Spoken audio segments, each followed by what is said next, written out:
my ingredients assembled here. I've got 4 cups of cooked chicken breast that's diced up, 1 pound or 500 grams of a low-fat sausage. You can use turkey, this happens to be a beef one, but whatever you like. 1 stalk of celery that's chopped finely. I've got 2 teaspoons of onion powder and 2 cloves of garlic that's been minced, or about 2 teaspoons. A half a pound or 250 grams of sliced mushrooms. 8 ounces or 1 container of cream cheese spread. I've got a 16 ounce or 500 gram bag of cauliflower frozen. We're going to cook that first. And then about 8 ounces of extremely low fat cheese. The recipe also calls for salt and pepper to taste. You're meant to have low salt or low sodium sausages. Since those aren't available here, I'm going to skip the salt in the recipe. And then just a little bit of paprika to sprinkle on top when we've got it assembled. First step,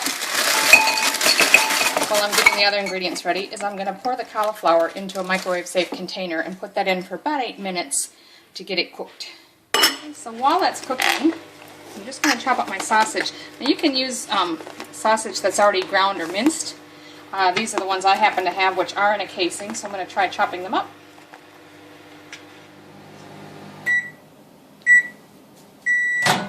That cauliflower is going to be hot, so I'm going to take it out and set it aside. We're going to chop it when it's cool enough to handle. I've got my pan heated up with just about a tablespoon of olive oil drizzled all over it. I'll put the sausage in. And along with that, we add the celery right now. Mine has just a tiny bit of green onion in it as well because I had some left, but mushrooms.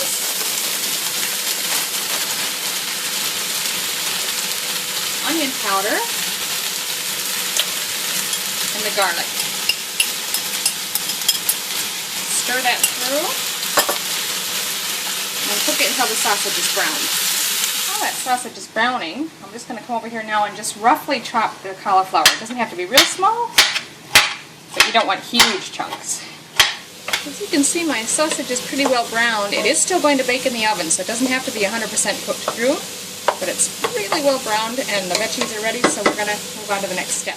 Okay, so we've brought our sausage mixture off of the stove, and now I'm going to mix in that tub of cream cheese and mix it well. It's hot, so it should melt in pretty easily. Okay, so that's dissolved in pretty well. We've got it very nice and creamy, and now we'll mix together the remaining ingredients. So we'll put the cauliflower in, our cut up cooked chicken, and the low-fat cheese. Stir it all together very well. Okay, so I've got an approximately 9 by 13 inch pan, or any rectangular baking dish that you've got that'll hold this. It is a fair bit, but we should be able to get her in there.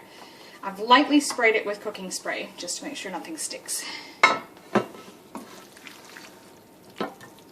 just spread it out as evenly as you can. So one nice thing then, before we put it in, is just a light sprinkling of paprika. Putting this in our preheated oven. It's at 350 Fahrenheit, which would be about 180 Celsius, for half an hour. It's been 30 minutes. Carefully remove that from the oven. It's really hot. I'll let it sit just a couple minutes because it was sizzling pretty good, just to sort of settle a bit. And now we'll dish them up. And there you have it, delicious mushroom, chicken, and sausage casserole.